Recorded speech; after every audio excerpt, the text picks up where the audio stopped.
हे guys, welcome और welcome back to my YouTube channel. तो guys, आज की वीडियो में हम डिस्कस करने वाले हैं उत्तराखंड में आई हुई होमगार्ड भर्ती के संबंध में जो ऑफलाइन फॉर्म है तो वह आपको किस प्रकार से फिल करना है और आपको किस प्रकार से वो प्राप्त होगा, तो उसके संबंध में हम इसमें बात करने वाले हैं। तो होमगार्ड भर्ती जो 2023 में उत्तराखंड में निकली है और जो कि 3 अगस्त से उसका विज्ञापन भी जारी होने वाला है, तो उससे पहले आपको भरना है एक ऑफलाइन फॉर्म जो कि आपको ऑफलाइन ही भरना होगा, ये आपको ऑनलाइन नहीं सबमिट करना है। तो देखिए, सबसे पहले आवेदन पत्र को हम देख लेते हैं कि इसमें कौन कौन सी चीज़ें हैं जो आपको फिल करनी है।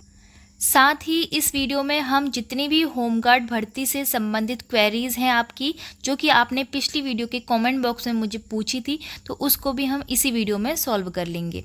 तो उत्तराखंड होमगार्ड विभाग में होमगार्ड स्वयंसेवक पुरुष महिला के पद पर चयन हेतु सबसे पहले आपको अनुक्रमांक, ये तो आपका केवल कार्यालय प्रयोग हेतु है, तो ये आपको फिल नहीं करना है। ये आपका जो ऑफिस आप जमा करेंगे वहाँ पर ये खुद ही भरेंगे।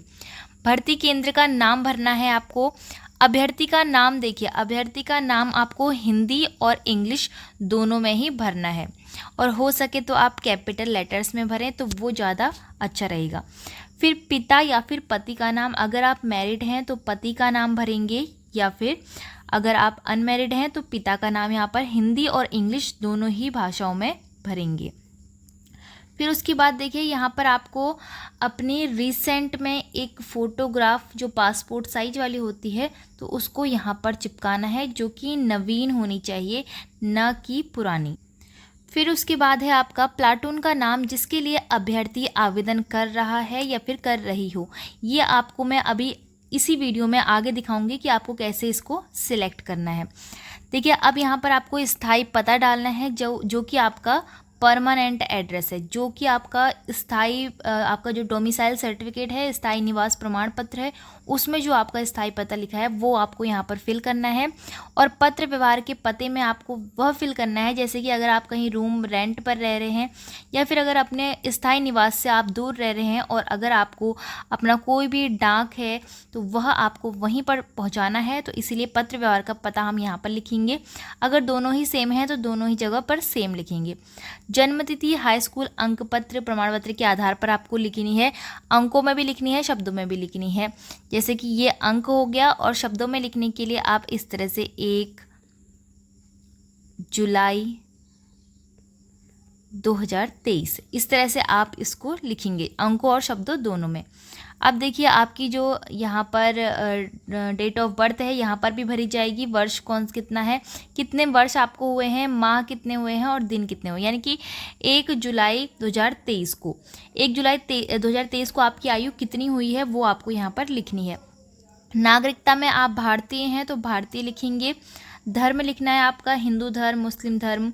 जाति लिखनी है आपको कौन सी है, आपकी सामान्य है या फिर कोई और है। तो शैक्षिक योग्यता में आपको क्या क्या लिखना है, आप यहाँ पर हाई स्कूल का लगाएंगे सबसे पहले, फिर इंटरमीडिएट का लिखेंगे, फिर ग्रेजुएशन का लिखेंगे, पोस्ट ग्रेजुएशन लिखेंगे। अगर आपने और भी कई कोर्सेज किए हैं तो वो भी आप लिख सकते हैं। और साथ ही अपने उत्तराखंड बोर्ड या फिर सीबीएसई बोर्ड जिससे भी आपने किया है वो लिखेंगे। उत्तीर्ण करने का वर्ष लिखेंगे जो कि आपके रिजल्ट या फिर मार्कशीट में आपकी डेट दी होगी। ठीक है। प्राप्त श्रेणी, यानी कि आप कौन सी श्रेणी से इसमें उत्तीर्ण हुए हैं, यानी कि प्रथम, द्वितीय, इस तरह से प्राप्त श्रेणी आप लिख देंगे। ठीक है। फिर उसके बाद अभ्यर्थी का व्यवसाय, अगर आप कहीं जॉब कर रहे हैं तो आप अपना यहाँ पर व्यवसाय भी लिखेंगे।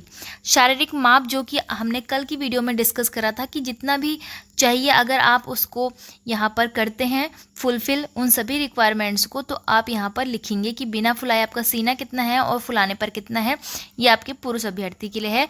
और ऊंचाई में अपनी हाइट लिख देंगे। और जो महिला अभ्यर्थी हैं वो इन दोनों को छोड़ देंगी और सिर्फ अपनी हाइट लिखेंगी। स्थानीय 2 व्यक्तियों का नाम और पता लिखना है जो अभ्यर्थी के संबंध में जानकारी रखते हों, यानी कि अगर आप अपने रिश्तेदारों के तो ना लिखेंगे, लेकिन जिस तरह, तो यहाँ पर अपने आसपास के 2 व्यक्तियों के नाम लिखने हैं, उनका पता लिखना है और उनका फ़ोन नंबर लिखना है। फिर उसके बाद चरित्र प्रमाण पत्र, जो कि आपके अंतिम शिक्षण संस्थान से आपको प्राप्त हुआ है, तो वह भी आपको इसमें लगाना है, यानी कि आपको अपना कैरेक्टर सर्टिफिकेट CC लगाना है। फिर उसके बाद यहाँ पर कुछ आपको ऑप्शन पे टिक करना है। अगर आप अनुसूचित जाति से हैं तो यहाँ पर टिक करेंगे, ओबीसी से हैं यहाँ पर, अनुसूचित जनजाति यानी कि एसटी से है तो यहाँ पर क्लिक करेंगे, और आर्थिक रूप से कमज़ोर यानी कि ईडब्ल्यूएस है जनरल में तो आप यहाँ पर टिक करेंगे। भूतपूर्व सैनिक के लिए कॉलम है, अनाथ बच्चों के लिए है, और स्वतंत्रता संग्राम सेनानी के आश्रितों के लिए यह कॉलम दिया गया है। ठीक है, उसी प्रकार से अब ये जो आपके यहाँ पर दिए गए हैं शैक्षिक योग्यता, खेलकूद, वाहन चालक और NCC, NSS, scout guide, home guard विभाग के वैतनिक और अवैतनिक के सदस्य, तो आप जो भी इसमें से हैं उन बॉक्सेस में आप इस यहाँ पर क्लिक करेंगे। ठीक है, अगर आपने हाई स्कूल किया है तो यहाँ पर टिक करेंगे, इंटरमीडिएट और स्नातक तीनों ही किया है तो आप तीनों पर टिक कर देंगे। ठीक है, उसी तरह से खेलकूद में आप टिक करेंगे। अगर आपने भारी वाहन चालक का आपके पास लाइसेंस है तो आप यहाँ पर क्लिक करेंगे और आपको इसके 5 मार्क्स मिलेंगे और इस वाले के आपको 3 मार्क्स मिलेंगे। ठीक है, तो आप कोई एक यहाँ पर टिक कर सकते हैं। अब देखिए आपके लिए यहाँ पर घोषणा पत्र भी दिया गया है एक पैराग्राफ में, जिसमें कि आपको अभ्यर्थी के हस्ताक्षर यानी कि आपके हस्ताक्षर यहाँ पर होने चाहिए, आपका नाम यहाँ पर होना चाहिए, स्थान जहाँ से आप फॉर्म भर रहे हैं यानी कि आप अपनी घर का स्थान लिख सकते हैं, दिनांक आप जिस दिन इसमें भर रहे हैं तो वह दिनांक आपकी यहाँ पर आ जाएगी। ठीक है, अब इसके साथ कौन कौन से डॉक्यूमेंट अटैच करने हैं आपको वो भी आपको लिखने हैं। ठीक है, क्योंकि इस फॉर्म के साथ आपको कुछ डॉक्यूमेंट है वो भी अटैच करने होंगे। तो आपको एक रिसेंटली जो खिंचवाई हुई पासपोर्ट साइज फ़ोटो है तो 2 पासपोर्ट साइज फ़ोटो आपको इसके साथ में ले जानी है, और अपने इंटरमीडिएट, ग्रेजुएशन, पोस्ट ग्रेजुएशन और हाई स्कूल जिसका भी आपने प्रमाण पत्र इसमें लगाया है तो वो सभी आप ले जाएंगे, और अपनी जाति का SC ST OBC ये जाति का, स्वतंत्रता सेनानी के आश्रित और भूतपूर्व सैनिक ये सभी आप, स्थायी निवास, हिल सर्टिफिकेट भी ले जाएंगे अगर आपको अपनी हाइट में छूट चाहिए, EWS भी ले जा सकते हैं तो ये सभी ले जाने हैं, और साथ ही कैरेक्टर सर्टिफिकेट आपको ले जाना है। ठीक है, तो कैरेक्टर सर्टिफिकेट ले जाना आपको आवश्यक है। अब देखिए यहाँ पर कुछ दिशा निर्देश दिए हैं तो वो भी आप पढ़ सकते हैं। इसकी जो PDF है वो मैं आपको टेलीग्राम ग्रुप में प्रोवाइड करवा दूंगी तो आप वहाँ से देख सकते हैं। होमगार्ड स्वयंसेवकों की भर्ती के संबंध में निम्नानुसार कार्रवाई होगी। तो देखिए आप इन सभी दिशा निर्देशों को पढ़ सकते हैं कि आपका फॉर्म देखिए कैसे जमा होना है। भर्ती बोर्ड का गठन तत्काल सर्वोच्च प्राथमिकता के आधार पर करा लिया जाए। जमा फॉर्मों की स्थिति से प्रतिदिन अवगत कराया जाए। आवश्यकता अनुसार भर्ती हेतु अतिरिक्त कार्मिकों की मांग करें। फॉर्म जमा होने फॉर्म की चेकिंग, कंपनी, प्लाटून स्तर पर पृथक्करण आदि की कार्रवाई पूर्ण कर ली जाए। तो ये सभी आपके होमगार्ड्स भर्ती में होने वाले दिशा निर्देश के बारे में पूरी जानकारी यहाँ पर दी गई है और ज़ीरो टॉलरेंस की नीति यहाँ पर अपनाई जाएगी। तो आप इसमें अपने सभी डॉक्यूमेंट के साथ इस फॉर्म को फिल कर लीजिए और सभी को एक साथ अटैच कर लीजिए। कोई भी सर्टिफिकेट आपका गलत पाया जाता है तो उसकी जिम्मेदारी आपकी होगी। अब देखिए महिला होमगार्ड्स भर्ती से संबंधित कार्य योजना, तो ये है आपके महिला होमगार्ड्स भर्ती से संबंधित कार्य योजना। तो भर्ती के चरण 2 रहने वाले हैं, प्रथम और द्वितीय, यानी कि 2 चरणों में ये भर्ती होगी। पहले चरण में जो जनपदों में ये भर्ती होनी है वो है उत्तरकाशी, टिहरी, पौड़ी, चमोली, बागेश्वर और उधम सिंह नगर। तो ये आपके 6 ज़िले हैं जिनके फर्स्ट स्टेप में महिला होमगार्ड्स भर्ती होनी है। फिर दूसरे चरण में रुद्रप्रयाग, अल्मोड़ा, चंपावत और पिथौरागढ़ होनी है।